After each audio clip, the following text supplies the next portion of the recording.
परिचय। मेरे दादाजी का स्वास्थ्य इन दिनों अच्छा नहीं चल रहा। क्या उन्हें कोई गंभीर समस्या है? हाँ, क्या तुम्हें याद है उस दिन अध्यापिका ने हमें कक्षा में बताया था कि स्वास्थ्य वो दशा है जिसके अंतर्गत शारीरिक, मानसिक या सामाजिक कार्य समुचित क्षमता द्वारा उचित प्रकार से किया जा सके।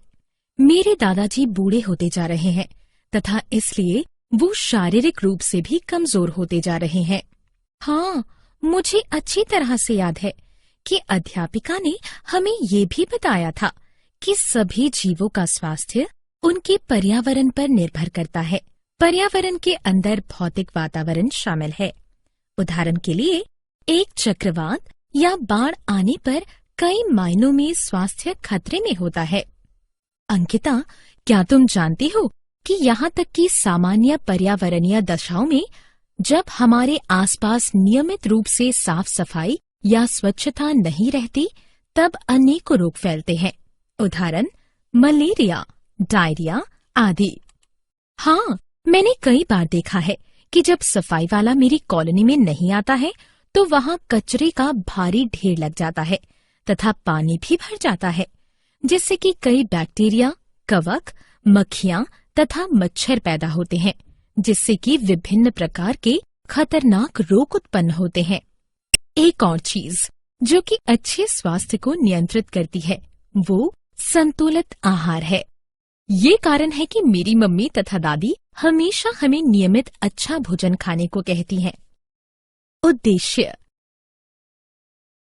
इस पाठ के अंत में आप निम्न करने में सक्षम हो जाएंगे: स्वास्थ्य तथा रोग को परिभाषित करना, रोग के प्रकारों को पहचानना, तीव्र यानी प्रचंड तथा दीर्घकालिक रोगों यानी बीमारियों को जानना, जन्मजात तथा अधिग्रहित रोगों यानी बीमारियों को जानना, संक्रामक तथा असंक्रामक रोगों में अंतर समझना, विभिन्न रोगों के लक्षणों को पहचानना, उपचार के नियमों को पहचानना, रोग यानी बीमारी के निवारण के लिए सिद्धांतों को पहचानना, टीकाकरण को जानना।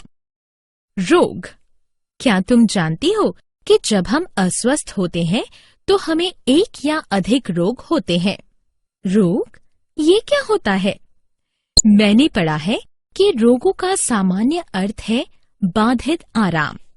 हाँ, वैज्ञानिक रूप से रोग को इस प्रकार परिभाषित किया जा सकता है कि रोग शरीर के कार्यक अंगों, भागों, संरचना तथा तंत्रों में होने वाला एक ऐसा विकार या गलत प्रकार से होने वाला कार्य है जो कि आनुवांशिक अथवा विकासात्मक त्रुटियों, संक्रमण, विषों, पोषक तत्वों की कमी अथवा असंतुलन, विषैलापन, प्रतिकूल पर्यावरणीय कारकों, बीमारियों के कारण होता है। रोगों के प्रकार। क्या तुम मुझे बता सकती हो कि कुल कितने प्रकार के रोग होते हैं? हाँ, मानव रोगों को 4 श्रेणियों में वर्गीकृत किया गया है: तीव्र यानी प्रचंड, दीर्घकालिक, जन्मजात तथा अधिग्रहित। तीव्र यानी प्रचंड रोग।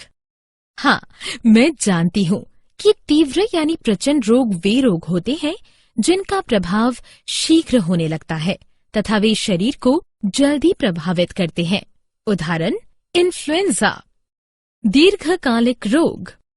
दीर्घकालिक रोग वे होते हैं जिनके लक्षण महीनों या वर्षों में खत्म होते हैं। उदाहरण, हाथी पांव या क्षय रोग आदि। जन्मजात रोग तथा जन्मजात रोग वे रोग हैं जो कि जन्म से ही पाए जाते हैं। उदाहरण, अवर्णता, रंगहीनता, हीमोफीलिया। अधिग्रहित रोग। हाँ, मैं जानती हूँ कि अधिग्रहित रोग जन्म के पश्चात ही पाए जाते हैं तथा इस प्रकार के आनुवांशिक नहीं होते, किंतु अधिग्रहित रोग 2 प्रकार के होते हैं: संक्रामक रोग तथा असंक्रामक रोग। उदाहरण, इन्फ्लुएंजा। संक्रामक तथा असंक्रामक रोगों में अंतर। अंकिता, क्या तुम मुझे संक्रामक तथा असंक्रामक रोगों में अंतर बता सकती हो? हाँ, संक्रामक रोग एक संक्रामक पीड़ित यानी मनुष्य से स्वस्थ मनुष्य में प्रेषित यानी संचारित हो सकते हैं, जबकि असंक्रामक रोग प्रेषित यानी संचारित नहीं हो सकते। संक्रामक रोग सूक्ष्म जीवों, जिन्हें रोगजनक कहते हैं, द्वारा संचरित होते हैं। पोषक तत्वों या हार्मोनों की कमी अथवा ऊतकों का क्षय या ट्यूमर अथवा शरीर की अति संवेदनशीलता असंक्रामक रोगों के कारण होते हैं। रोगों के लक्षण। अंकिता, मैं तुम्हें बताना चाहती हूँ कि रोगों के लक्षण 2 प्रकार के होते हैं, अंग यानी ऊतक विशिष्ट अभिव्यक्ति तथा सामान्य अभिव्यक्ति। उपचार के नियम। ठीक है माधुरी, मैं भी तुम्हें बताना चाहती हूँ कि विभिन्न रोगों के उपचार के नियम इस प्रकार हैं, लक्षण आधारित तथा रोगाणु आधारित। निवारण के सिद्धांत। इसी प्रकार के रोगों के निवारण की 2 मुख्य विधियां हैं, सामान्य विधि तथा विशिष्ट विधि। टीकाकरण। मुझे चेचक, गलसुआ यानी कनपड़ा तथा खसरा, रुबेला के टीके लग चुके हैं। टीकाकरण क्या है? 2 शताब्दी पूर्व एक इंग्लिश चिकित्सक जिसका नाम एडवर्ड जेनर था ने पता लगाया कि ग्वाले जिन्हें गो चेचक हुई है, उन्हें महामारी के समय भी चेचक नहीं हुई। गो चेचक मंद रोग है। जेनर ने जानबूझकर लोगों को गो चेचक दिया। इससे उन्होंने पाया कि अब वे लोग चेचक के प्रतिरोधी हैं। इसका कारण ये है कि चेचक का बैक्टीरिया गो चेचक में वायरस विषाणु का निकट संबंधी है। लैटिन में काउ यानी गाय का अर्थ है वाका तथा काउपॉक्स यानी गौ चेचक का अर्थ है वैक्सीनिया। इन 2 शब्दों से ही टीकाकरण यानी वैक्सीनेशन शब्द की खोज हुई है।